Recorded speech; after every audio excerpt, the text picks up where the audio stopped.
Salve turma, essa é a parte 2 da aula de avaliação de riscos. Bom, a gente já falou dos 5 passos, né, propostos pelo NIST, naquela organização americana, para tentar avaliar, né, estimar os riscos na sua empresa, organização ou sistema.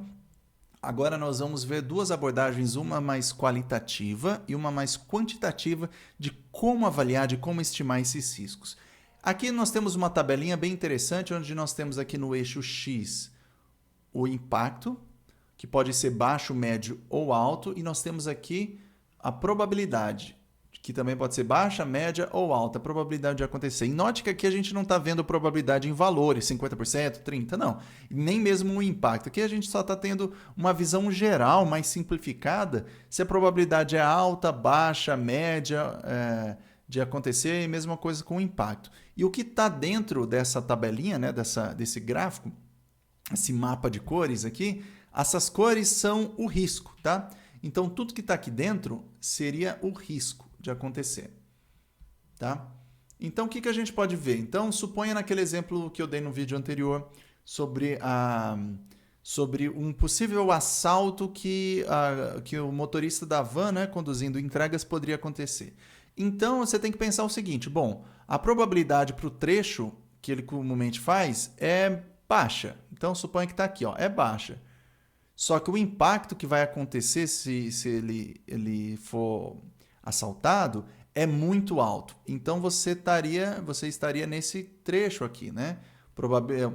Probabilidade baixa de acontecer, mas o impacto ele é alto. Então, você teria um risco médio. Dependendo da situação, isso poderia até ser um risco alto, se outras variáveis, né, se o impacto aqui envolvesse até mais coisa, né? Então aqui eu estou simplificando como baixo, médio e alto, mas eu poderia ter, sei lá, um impacto altíssimo, eu poderia ter uma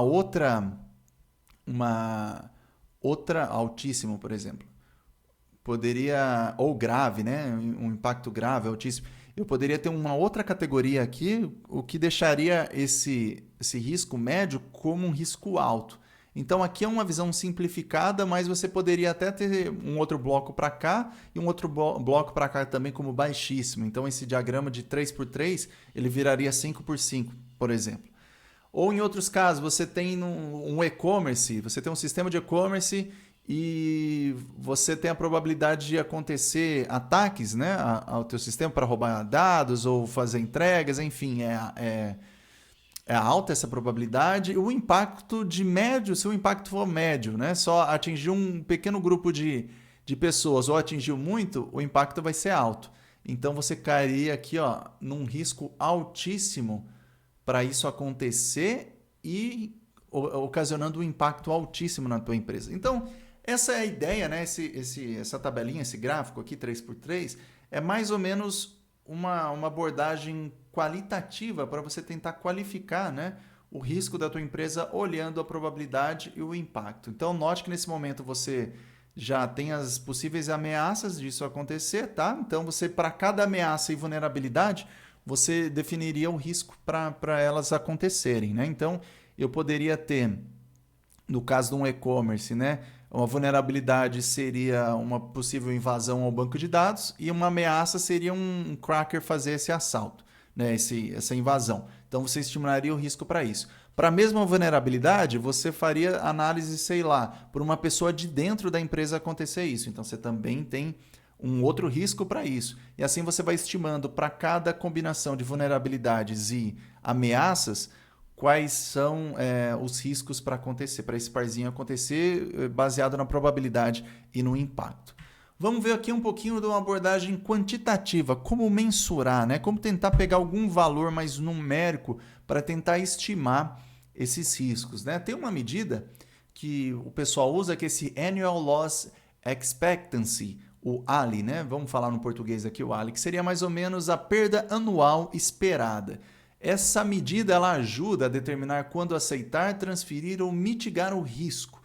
E ela fornece um valor monetário, tá? Um valor em dinheiro, né? Pensando na grandeza de dinheiro mesmo, de uma potencial perda dentro de um ano. Tá? Então, o annual aqui, né, da medida é de um ano. Tá? Perda, loss, né? Perda de um ano. Então, tá aqui. A formulinha é super simples, então o ALI aqui é basicamente o custo esperado de uma ocorrência, versus a taxa anual da ocorrência, né? E essa taxa anual seria a quantidade de vezes que uma dada perda acontece, né? Que um ataque é bem sucedido, explorou bem sucedido, bem sucedidamente, né? Tá certo isso? Acho que sim. Uma dada vulnerabilidade, né? Ocorreu uma perda. Então, qual que seria essa taxa anual? Qual que seria a quantidade de vezes, né? Isso é um pouco difícil de você estimar no começo da empresa, mas a partir do momento que você já tem um dado histórico, ou você poderia pegar o histórico de outras companhias, né, da região ou de mesmo ramo, você consegue ter uma ideia mais ou menos dessa taxa, né, da quantidade de vezes que isso acontece. Então imagina que você tem, sei lá, você tem essa empresa que faz as entregas, né? E você tem que a média de taxa, né? A taxa anual de ocorrência, sei lá, 10 vezes por ano ou 12, né? Uma vez por mês acontece algum problema de roubo, por exemplo. Né? Aí você tem aqui do outro lado o custo esperado de uma ocorrência. Bom, qual que é mais ou menos a média de prejuízo que eu tenho para cada uma das vezes que esse assalto ocorre, né? Que essa ocorrência ocorre? Vamos supor aqui que é 100 mil reais. Né? Então a gente teria aqui ó, 100 mil, né? 100k reais. A gente tem 100 mil reais. Então nesse caso aqui você consegue só multiplicar esses dois camaradas e você vai ter o custo final em dinheiro, né, em reais no caso, de qual que seria o custo esperado que você tem, né, dessa ameaça com essa vulnerabilidade no ano. A partir daí, você, com isso em mãos, deixa eu até tirar aqui, ó, com isso em mãos, você pode fazer a comparação. Então, vamos supor aqui de novo, ó, eu tenho 100k, né, 100 mil, e agora eu tenho 12 vezes que isso acontece. Então, a partir desse momento, você consegue comparar o seguinte, olha, eu tenho esse prejuízo aqui, né? Eu tenho esse prejuízo anual de 12 vezes 100 mil, e agora, qual que seria, para eu implantar uma solução de segurança, quanto que eu gastaria? Ah, sei lá, ao invés de gastar 1 milhão e 200, eu vou gastar 2 milhões para conseguir fazer um sistema de segurança válido. Então, eventualmente, isso você vai gastar muito mais do que você está tendo de prejuízo. E note que, né, um parênteses, eu só estou falando de prejuízos financeiros, a gente já vai discutir outras variáveis. Mas financeiramente, você vai ter um prejuízo menor do que se você implantasse um sistema. Agora, sei lá, implantasse uma política de segurança, né? Uma solução de segurança para resolver esse problema, né? Para mitigar e resolver esse problema. Mas, eventualmente, você tem o seguinte, você tem algo como, olha, eu tenho uma quantidade mais ou menos X de ataque, pode ser até baixa ao meu e-commerce, mas se conseguir fazer, o estrago é tão grande que uma solução de segurança é relativamente barata e ela vai me trazer muito mais ganhos para eu me proteger, né, do que prejuízos. Né? Então, isso aqui é uma estimativa financeira. Mas vamos voltar nesse caso que houve um assalto durante essa entrega. Né? Note que a gente calculou o ALI que só olhando a variável financeira, né? Só a variável financeira, questão de, eventualmente, a mercadoria e o carro. Mas a gente não pode levar na hora de estimar o risco somente o ALI, porque nós podemos ter outras variáveis que vão impactar talvez até muito mais do que simplesmente o dinheiro. Por exemplo, nesse caso, e se houve um assalto e o motorista morreu, ele foi assassinado? Olha só o impacto que isso tem. Então, não é só financeiramente. Às vezes, olhando friamente, né, só o financeiro, poderia ser que mesmo com o assassinato, né, mesmo com a morte dessa pessoa, fosse muito mais barato para a empresa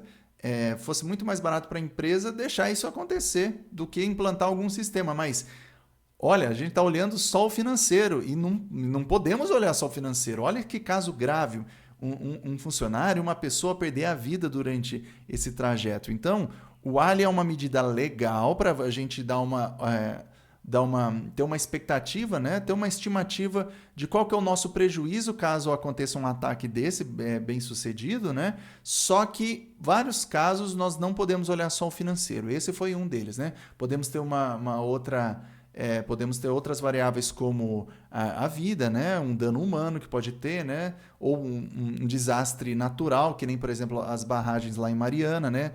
Talvez o prejuízo financeiro não fosse tão grande quanto o prejuízo do desastre natural que teve, fora as mortes que teve também.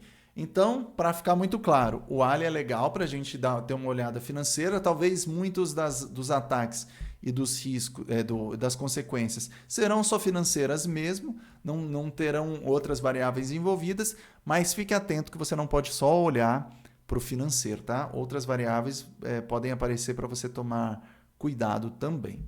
Muito bem, aqui a gente falou sobre esse panorama geral. Aqui, deixa eu colocar até uma outra cor aqui, um panorama geral de avaliação de riscos. Agora eu vou terminar essa aula falando um pouquinho, dando uma ideia geral sobre essa palestra do TED, que fala sobre as 5 leis de segurança cibernética. Deixa eu colocar a minha caixinha para cá. As 5 leis da segurança cibernética. Foi uma palestra bem interessante que eu assisti recentemente. Ela foi dada por o palestrante, esse Nick Spinoza, que é um especialista em cibersegurança, né? Em segurança cibernética. Se eu não me engano, ele trabalha nos Estados Unidos. Está aqui o link do YouTube com a palestra. Também vou deixar aqui na descrição do vídeo para vocês acessarem. É uma palestra muito interessante sobre segurança, né? No contexto de segurança da informação, né? Do cenário cibernético.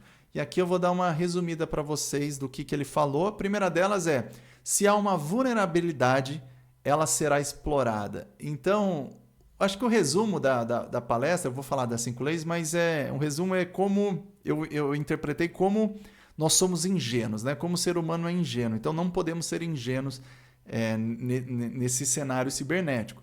Então, se há uma vulnerabilidade, ela será explorada. Então, às vezes você pode pensar, meu sistema aqui, ele tem uma brechinha que ela pode ser explorada e eu posso perder dados. Mas olha, ninguém vai ver isso aqui está tão escondido que ninguém vai ver.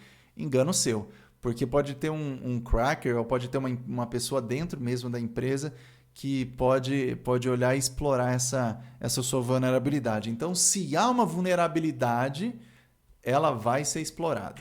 O segundo ponto é: tudo é vulnerável de alguma forma. Então, também é ingenuidade nossa pensar que, olha, eu fiz esse sistema, eu montei essa organização, eu montei essa infraestrutura de rede, servidores, ela está perfeita, ela está imbatível, né? Que nem no Titanic, né? Diz a lenda que o capitão falava que, sei lá, só Deus poderia afundar aquele barco, né? E a gente viu que pelo menos pela história, pelo como foi retratada no filme, que não foi bem assim, né? Que era muita soberba pensar que não havia vulnerabilidade, que o navio, no caso, era 100% seguro. Ou no caso de sistemas, a mesma coisa. Então, tudo é vulnerável de alguma forma, né? Pode ser que alguma coisa você deixe passar que vai ser vulnerável. Então, você tem que ficar esperto quanto a isso também. Um outro ponto é o seguinte, deixa eu voltar aqui, ó. Vocês talvez já tenham visto, mas deixa eu voltar aqui antes do terceiro ponto. Vamos fazer o seguinte experimento, que ele faz algo parecido, vou fazer aqui com vocês.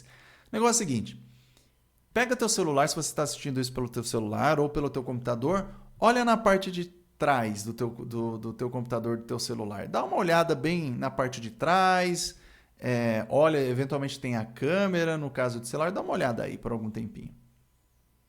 E aí, viu alguma coisa diferente? Agora volta para mim aqui, ó, volta para o vídeo aqui para mim. Tá? Olha só, agora vem a minha pergunta. Você não viu nada de diferente, né? Justamente não era para ver, não. Porque os humanos confiam mesmo quando não deveriam. Note que a gente tem a tendência de confiar em pessoas ou em coisas muito facilmente.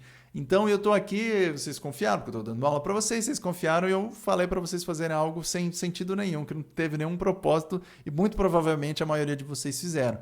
Então nós temos essa tendência de confiar mesmo quando nós não deveríamos. Então nesse caso, por exemplo, quantas vezes você já não viu um link olha, você acaba de ganhar tantos R$1.000, ou baixa esse programa e teu computador vai ficar protegido por apenas R$1, ou até esquemas de pirâmide que nós temos. Não, você entra, né? E vai trazendo mais gente, você vai ganhando dinheiro e tudo mais. Enfim, a gente tem muitas coisas que nós confiamos que são erradas, que facilmente as pessoas podem explorar essas vulnerabilidades nossas como humanos, né? E consequentemente, a gente tem um dano muito grande, seja a organização ou seja um dano pessoal mesmo. Então, humanos confiam mesmo quando não deveriam, né? Somos muito ingênuos. O quarto ponto dessa palestra, dessas leis, né, que ele falou, são: com inovação vem oportunidade de exploração. Então, toda vez que surge uma nova tecnologia, seja ela em software ou em hardware, ela sempre vem acompanhada da oportunidade dessas soluções novas, né, dessas novas tecnologias serem exploradas, né, elas serem atacadas. Então, sempre violadas, né, sempre vai vir, né? Porque é alguma coisa nova. Então, a gente tinha muitos vírus voltados por exemplo, para computadores. Veio a era do smartphone, né? Dos smartphones, nós tivemos aí uma gama nova de novos ataques, novos vírus, novas possibilidades de roubar dados das pessoas, enfim. Sempre quando algo novo aparece, vem essas possibilidades de exploração, de violação. Então é algo que também não podemos estar ingênuos. Opa, legal, temos uma nova tecnologia, vamos usar cegamente porque ela é a melhor do mundo. Ok, mas quais são as vulnerabilidades? Ela é segura? Ou quais são os pontos que você tem que investir em segurança? Então tem que ficar esperto. E por fim, a última lei é o seguinte: se em caso de dúvida em qualquer uma dessas etapas, em caso de dúvida sobre vulnerabilidade, ameaça, qualquer coisa que você tenha, volte, veja a lei número 1 de novo, que refere-se a: se há uma vulnerabilidade, ela será explorada. Então, tá na dúvida, volte para a lei número 1.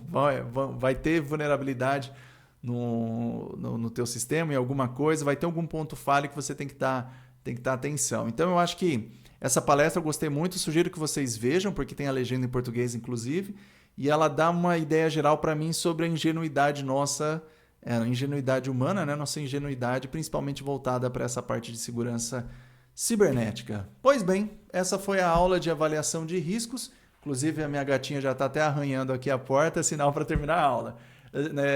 Vimos então esse geral sobre como avaliar os riscos e também um balanço aí de algumas leis, né, da cibernética, dessa palestra bem interessante. Na próxima aula continuaremos a matéria do curso. Então, eu vejo vocês no próximo vídeo, na próxima aula. Um abraço, pessoal!